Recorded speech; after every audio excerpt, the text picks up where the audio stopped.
Well, good morning, everyone. And as we get started today, just want to make a quick announcement. I didn't get a chance to do the long-range video last night. My flight didn't get into Saskatoon, Saskatchewan until about 4 a.m. this morning. And as a result, I had to get prepared for this conference today in Saskatoon.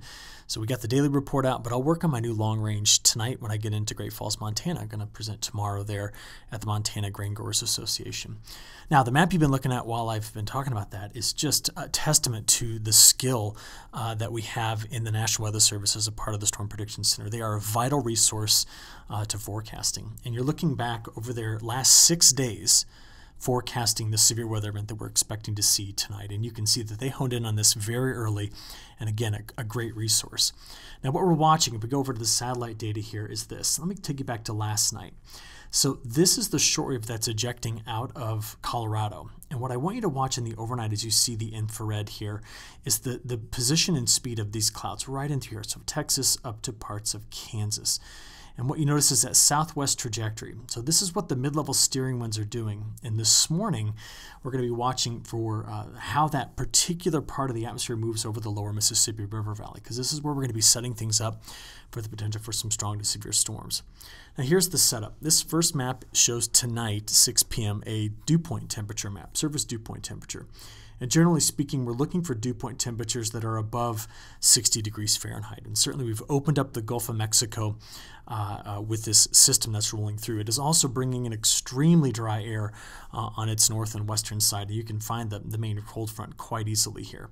Now that's something I want to talk to you about, is where that particular front feature is going to be with respect to the rest of the setup of this system, because what we're going to notice is, if you look up about a mile above our heads, there's going to be a really decent, what we call low-level jet working its way in through here, where those wind speeds could at times get up there in that 40 to maybe 60 mile an hour range right in through this area. Now you need that low-level jet to help induce rotation in the storm systems in the storms that will be showing up over the lower Mississippi River Valley.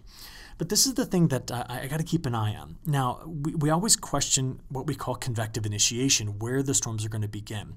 It's easiest for us to do that when there are strong fronts. They force air to rise right off the surface. It gets a bit more difficult when your forcing is due to, for example, jet stream level dynamics, like upper level divergence or short waves that come through and lower the heights and cool the atmosphere and induce rising motion. Now, all of that is basically to say that by tonight, the models are keeping the main shortwave pretty far to the north. And we're keeping an eye on this region. And if you just look, it would appear as though there's not going to be the best setup for really strongly forced storms early. The main front will hang out pretty far back to the west during this time period. Now, why I'm saying all of that is, despite what I'm looking for here, the models have been very aggressive on kicking off some storms. And here's some of the reason why. The atmosphere is going to have quite a bit of instability into it. So this is a forecast sounding tonight in central Mississippi. You can see this is the temperature line, a lot of cooler air in the mid-levels of the atmosphere while it's quite warm at the surface. And that's going to build in anywhere between 1,000 to 2,000 joules per kilogram of CAPE. That's the measure of instability. The wind shear is fantastic for producing rotating thunderstorms. We have up to 40 knots of shear in the low levels of the atmosphere, and between the mid-levels and upper levels of the atmosphere, the winds go from about 40 to 50 knots all the way up to 130 knots, or at least 120 knots at the highest here. So this is a hodograph, and this particular shape in the hodograph is just kind of a, when we're trained to learn how to read these things, this is the type of shape that we would expect to see if there was risk of supercell thunderstorms. And the Storm Prediction Center, of course, has been all over this, as I showed you. So their latest map for today shows a broad area from Louisiana into Mississippi where there is a moderate risk of severe storms. That's one category below their highest category, called the high risk. But we could expect to see stronger storms, extending from the lower Mississippi River Valley, even as far as eastern Texas, getting up to the eastern Corn Belt. Now, the model I'd like to show you today for this is the high-res NAM. In the report, I included the high-res rapid refresh, high-resolution rapid refresh model called the HER. But this is what we're going to be seeing here. Playing into this afternoon and this evening, there could be an initial push of storms that goes over the Mississippi River late this morning. But then we're going to watch later in the day for more destabilization on the backside. And when you see this kind of almost like a freckled look here to the simulated precipitation pattern by the NAM, this indicates the potential for some leading individual supercell thunderstorms. And I say leading because I'm referring to where the main front is. It's way back here. So as that front comes sliding through later on in the night, that's when we could really see those stronger storms coming in multiple rounds, possibly a lead, a secondary wave, and then the main frontal boundary kind of slicing through.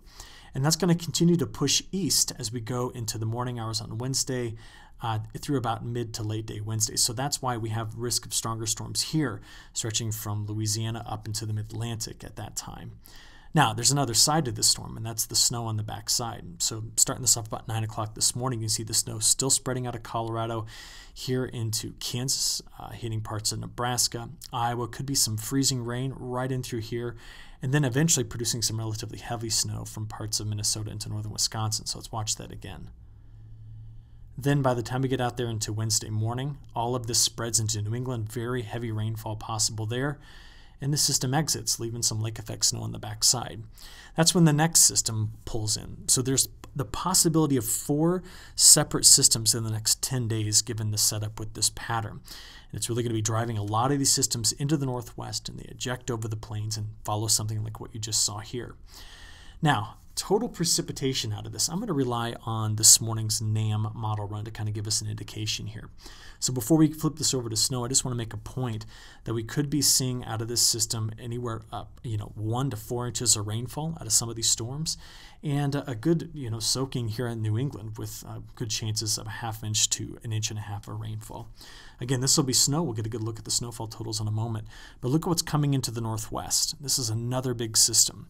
So what we get here is our all hazards weather map from this morning. And we've got winter weather advisories on the northern side of this, including winter storm warnings in Colorado and Wyoming, and also in Minnesota and northern Wisconsin.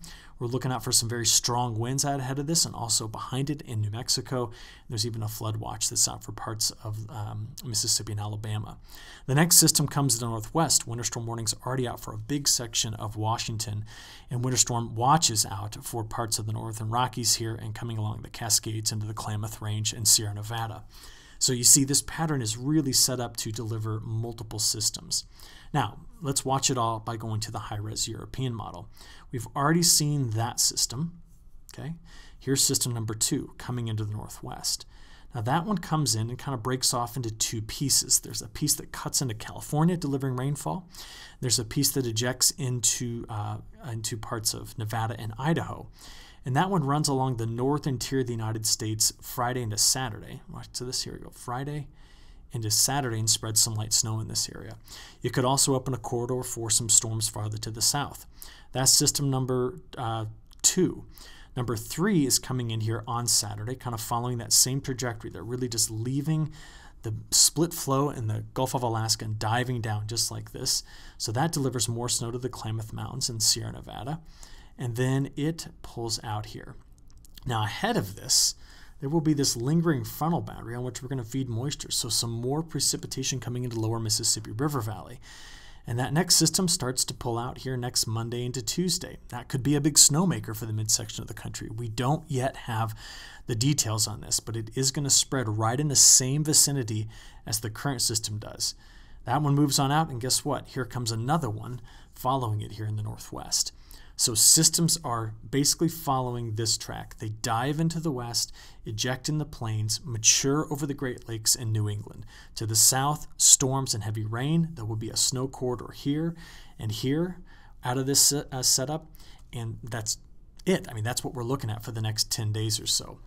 Total snowfall over the next 5 days for the Midwest. You can see a lot of 2 to 3 inches are expected out of the next 2 systems. So the first one here today, the second one Friday and Saturday coming through here. Highest snowfall amounts probably in the UP and Michigan, though, where we could pick up over a foot.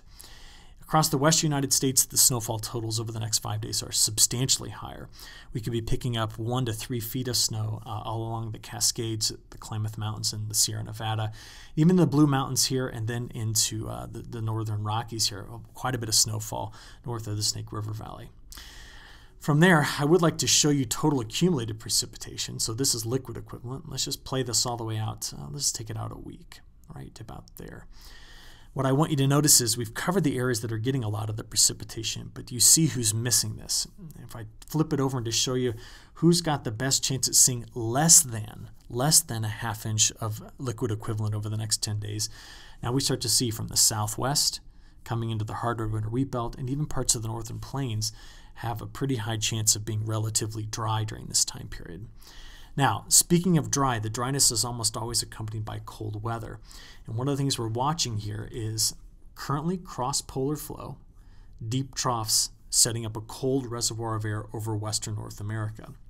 And what we've been discussing a lot, though, is as we play through the end of this week and start December, the models have been very consistent by like December 4th, 5th, and 6th, developing a huge blocking ridge over Greenland. Now, why we get concerned about that is that will dislodge some of this cold and let it out to the east.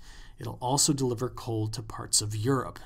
And the models are suggesting that this big blocking ridge over Greenland might be around for much of the front half of the month of December. So let's go see what it does to our temperatures. Here's today, so major warm sector opening up in that severe weather corridor. As we play forward, there's the front slicing through on Wednesday, making it to the east on Thursday. Then we have the reinforcing shot at cold air coming into Montana on Friday, while we have a major warm-up in the midsection of the country ahead of the next system. That presses east. There's the cold front coming through on Saturday. And you see we just put this on kind of wash, rinse, repeat with each of these four systems. But we're really starting to tap into that colder air by the beginning of next week. So the next 5 days looks something like this. See where that cold air is building here? More than 20 degrees colder than average in this area. Day 5 through 10, it starts to open up into the northern plains and central Canadian prairie. And by day 10 through 15, it spills east. That's in both the GFS and the European model. What I'm worried about is that with that big blocking ridge developing over Greenland, we're going to start to see a similar thing happening across Europe. And that's where we really see some of the colder air starting to be forecast for much of northern and central Europe, getting over toward Russia. So let's watch that carefully. Lastly, I just want to talk about the long range that was just updated. I'm going to put this more in detail in my report this evening, but it is a setup that's going to be very active through December, and we're going to see multiple shots at some colder air coming out. All right, that's the main takeaway from the new updated forecast from the ECMWF. Okay, lastly, in South America, we have seen a drier stretch of weather in Brazil's most productive state, which is Mato Grosso. Some places here have missed out on about 3 to 4 inches of total precipitation. They still have received 6 to 10, but there's some concern we're starting to see some drier areas showing up there. Now, over the next 10 days, I'm going to be watching not only this part of Brazil, but also in Argentina, where there's going to be quite a bit of very, very hot weather. And that coincides with a very dry forecast for the already drought-stressed pockets of Argentina. But the models did start to deliver better rains back into Mato Grosso and Mato Grosso do Sul, two areas we had been watching lately for getting drier. So we're going to keep watching this, and I'll include more about that in tonight's in-depth report. Hope you all have a good rest of your day, and I'll talk to you soon. Thanks.